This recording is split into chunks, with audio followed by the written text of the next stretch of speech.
اللهم صل على سيدنا محمد يا رب صل وسلم دائما ابدا على حبيبك. کمال کی بات یہ ہے کہ یہ جو رمضان میں ہمیں مشق کروائی جاتی ہے حلال چیزوں سے بچنے کی، یہ تو مشق ہے کس بات کی؟ کہ حرام سے ہم رکنے والے بن جائیں. وہ رمضان کا مہینہ یہ مشق ہے. شوال سے تو جنگ شروع ہو جاتی ہے. مشق میں دشمن قید ہوتے ہیں نا. او بھائی اس وقت ہماری فوجیں مشق کر رہی ہوتی ہیں تو دشمن تو اپنے اپنے علاقوں میں ہوتا ہے. تو مشق اس وقت کی جاتی ہے جب دشمن اپنی جگہ میں ہو یا قید ہو یا آپ کو نہیں چھیڑ رہا. تو جس زمانے میں نہیں چھیڑ رہا تو آپ کیا کرتے ہیں؟ مشق. اور جب وہ میدان میں آ جائے پھر مشق کرتے ہیں کہ لڑائی کرتے ہیں؟ گویا اس رمضان کے مہینے میں ہم نے مشق کرنی ہے اور شوال سے تو لڑائی شروع ہو جائے گی.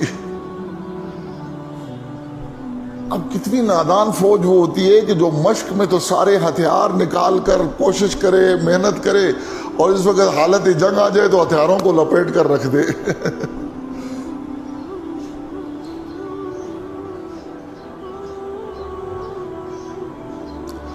بھائی یہ تو مشق کا مہینہ ہے.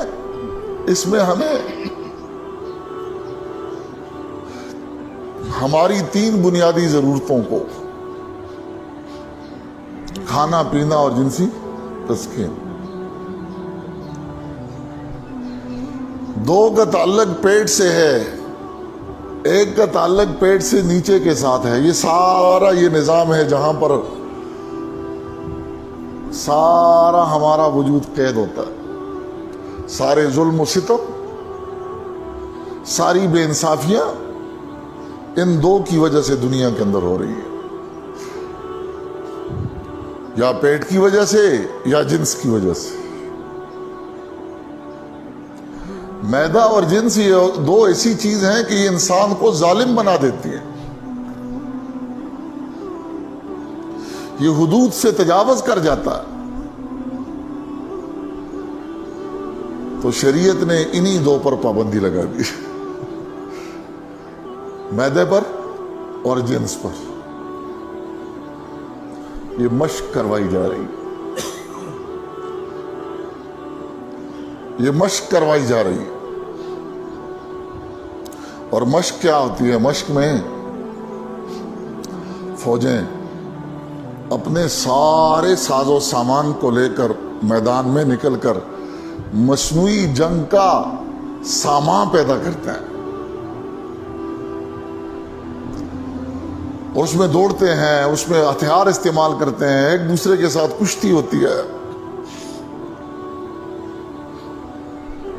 پوری اپنی قوت کو باہر نکالتے ہیں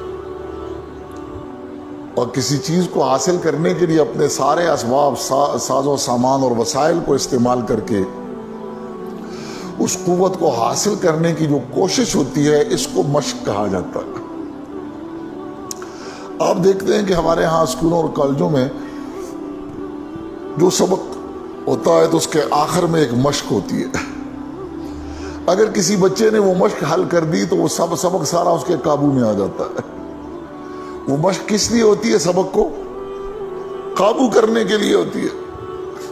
تو یہ رمضان جو ہے نا، یہ 11 مہینوں کو قابو میں رکھنے کی مشق ہے.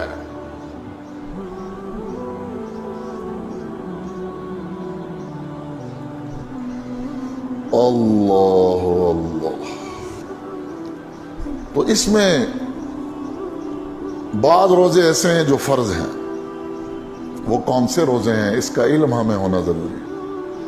بعض روزے واجب ہیں، بعض روزے سنت ہیں، بعض روزے نفل یا مستحب ہیں، بعض روزے مکروہ ہیں اور بعض روزے حرام ہیں.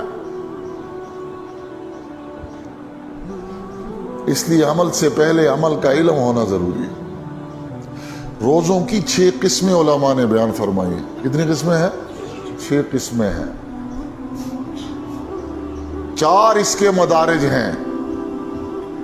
ان 6 قسموں میں ہر قسم وہ 4 مدارج کے اندر ہوتی ہے.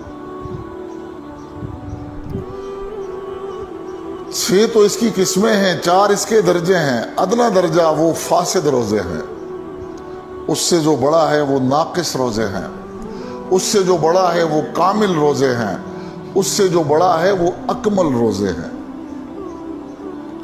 تو دیکھنا یہ ہے کہ میں اور آپ جو یہ روزے رکھ رہے ہیں، پہلے یہ کہ یہ ہیں کیا، اور اس کا حکم کیا ہے،